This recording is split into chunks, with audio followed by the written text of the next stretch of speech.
Welcome to Aditya Dayma classes. Sir, हम लोग आज कुछ पढ़ने नहीं मिले। हम आपको कोई रिकैप नहीं कराने वाले हैं, don't worry. We already had a discussion about many things. हमने आपसे बात भी किया कि हम कैसे पास हुए, कैसे हमने एग्ज़ाम दिया था, क्या हुआ था नहीं हुआ था। आज हम आपसे कुछ और बात करना चाहते हैं। I want to tell why people leave, basically why they are not able to clear their CA or CMA और प्रोफेशनल डिग्री।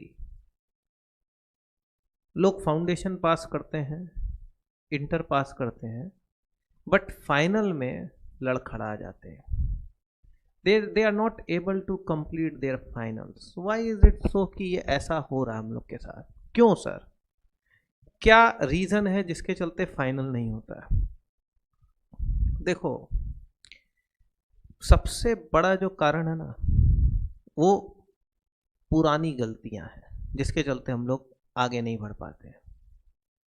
कोई भी बिल्डिंग को बहुत स्ट्रांग बनाने के लिए ना, उसका फाउंडेशन बहुत स्ट्रांग होना चाहिए, नींव बहुत स्ट्रांग होना चाहिए। आज हम जब अपना CA किए या CS किए तो I was able to clear my CA CS finals without any tuitions. It's all because मेरा इंटरमीडिएट का बेस बहुत स्ट्रांग था। चीज को समझने का दरकार है। अगर आप इंटरमीडिएट पढ़ रहे हैं, ज्यूम करिए, या फाउंडेशन पढ़ रहे हैं, सपोज करिए आप बैक लेके जाइए अपने आप को, आपका 10 अच्छे से नहीं पढ़ा हुआ है, मैथमेटिक्स या what ever, accounts, any topic. तो जब आप 11-12 में आते हैं तो आपको डिफिकल्टी फेस होती है, यस होती है। लेकिन वहाँ पे क्या आपके पास एक जरिया है कि आप निकल जाते हैं, आप पास हो जाते हैं। फिर 11-12 का अगर आपका अकाउंट्स और मैथ्स का बेस खराब है तो आपको ग्रेजुएशन में और फाउंडेशन में मैथ्स में जो प्रॉब्लम है वो वापस फेस करना पड़ता है, and you are not able to clear your foundation in basically in one shot, या फिर अच्छे मार्क्स नहीं आते। इन द सेम वे, अगर आप फाउंडेशन ढंग से नहीं पढ़ते हैं तो इंटरमीडिएट में उसका थोड़ा इम्पैक्ट आता है। क्या इम्पैक्ट आता है? थोड़ा, जैसे फाउंडेशन में लॉ है, अगर आपने लॉ ढंग से नहीं पढ़ा, उसको कैसे लिखना ये नहीं समझा, कॉन्सेप्चुअली आप स्ट्रांग नहीं हुए, चीज़ों को आपने पकड़ा नहीं उस समय अगर सही तरीके से, तो होता क्या है, इंटरमीडिएट में वो हिट करता है। क्योंकि आप अचानक में एक छोटे से तालाब से आप एक नदी में आ जाते हैं, तो फर्क तो बहुत बड़ा है। तो अगर आप वहाँ तैरना नहीं सीखे तो आप नदी कैसे तैरेंगे, नदी में कैसे तैरेंगे? तो इट विल हैपन, यस और नो।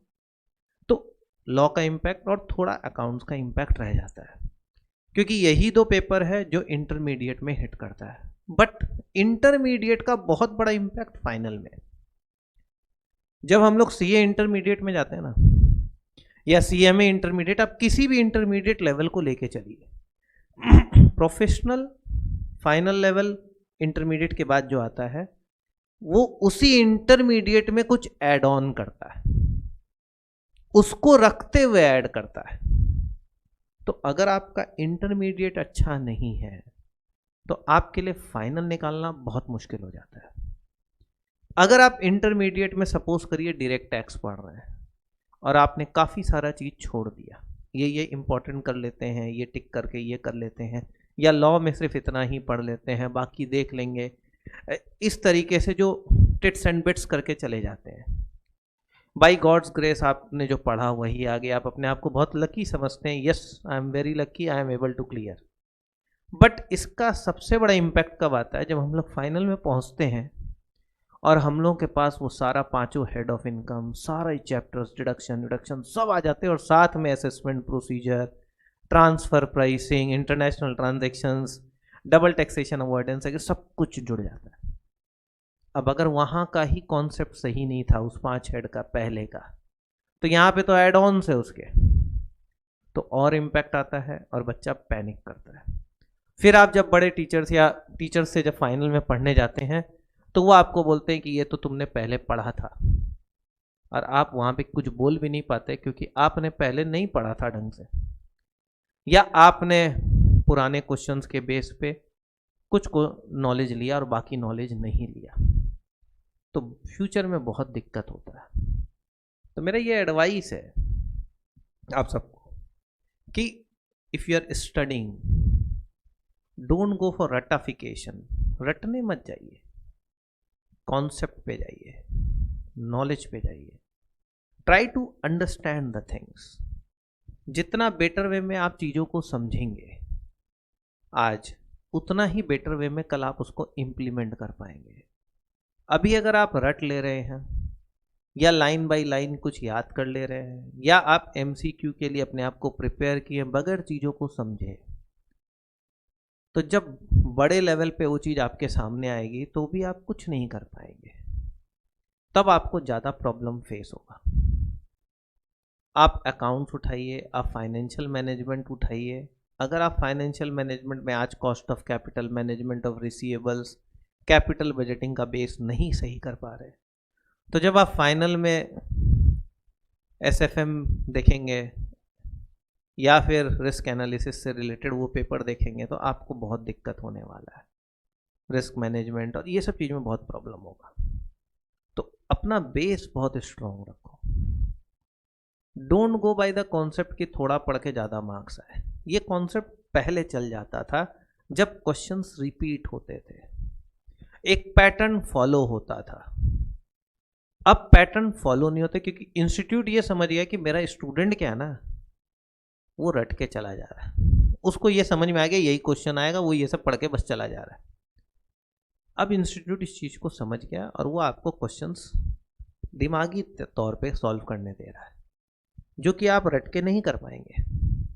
अगर आपका कॉस्ट का बेस खराब रह गया इंटरमीडिएट में, तो फाइनल में तो कॉस्ट और बड़े लेवल पे है। और सही में जो मार्जिनल आप इंटर में पढ़ रहे हैं, उसका बेस पे ही आगे क्वेश्चन बनेगा फाइनल में भी। तो आपका यहाँ बेस स्ट्रांग होना चाहिए। If you are continuously basically memorizing all the formulas and everything and applying them and solving the questions and you're feeling that you have done everything, तो you're wrong. You should know the concept कि कैसे ये formula derive हुआ, हम किस तरीके से इसको अप्लाई कर सकते हैं बाकी जगह, आखिर क्या रीज़न है इसका। हर फॉर्मूला एक यूनिटरी मेथड से डिराइव होता है, तो वो यूनिटरी मेथड समझो, जिससे कि आने वाले टाइम में जब आपके पास वो सब क्वेश्चंस बड़े लेवल पे आए, तो आप उनको एकदम बेस लेवल से सॉल्व करके निकल जाएंगे। बट अभी जो स्टूडेंट्स पढ़ रहे हैं, जिस तरीके का आ रहा है चीज़ों का, लोगों का फीडबैक कि भाई फाइनल में नहीं हो रहा सर, मेरा इंटर का बेस अच्छा नहीं था, ये नहीं था, वो नहीं था, तो बेसिकली आई कैन अंडरस्टैंड कि you people are not very much serious about your intermediates. I never say teachers गलत हैं कि क्या है कि नहीं है, आप पढ़ रहे हैं तो आप ढंग से पढ़िए। Remember, it's your life, it's your success and it's only depends upon your effort. No one else is going to help you. हम लोग राह दिखा सकते हैं, मेहनत आप ही को करना है। आज हम लोग भी जिन बच्चों को पढ़ाते हैं ना, उनमें से कोई बच्चा 100 में 90 लाता है और उसी में से कोई बच्चा 100 में 40 नहीं ला पाता है। तो 90 का तो ढिंडोरा हम पीट देते हैं, लेकिन 40 जो नहीं लाता उसके बारे में हम बोल नहीं पाते। पढ़ाया दोनों को एक ही बंदे ने, मार्क्स दोनों के अलग अलग क्यों हैं? मेहनत में कमी है, परसीव करने में कमी है, कुछ तो प्रॉब्लम है, ये याद रखिए। अभी जो घर बैठ के एग्जाम्स हो रहे हैं, सीएमए इंटरमीडिएट का घर बैठ के भी हुआ था पिछला टर्म, तो बहुत ख़राब हुआ ये चीज़। इसके चलते बहुत इम्पैक्ट आया, एक तो जॉब में भी, दूसरा जो इंटरमीडिएट क्लियर किया वो फाइनल में ये बोल रहे हैं कि हम पढ़ के नहीं आए थे इंटरमीडिएट में, हम लोगों को फाइनल में आप इंटर का भी चीज़ पढ़ाइए। It is not possible for a teacher. जो फाइनल पढ़ा रहा है, ही विल एज्यूम कि आपको उतना आता है एटलीस्ट। अब बाद में जब उसको बोलेंगे तो वो आपको कैसे कवर अप करके देगा। तो remember one thing, effort base में देना बहुत ज़रूरी है। बेस वीक होगा तो बिल्डिंग सीधी खड़ी नहीं हो सकती, वो कभी भी गिर जाएगी।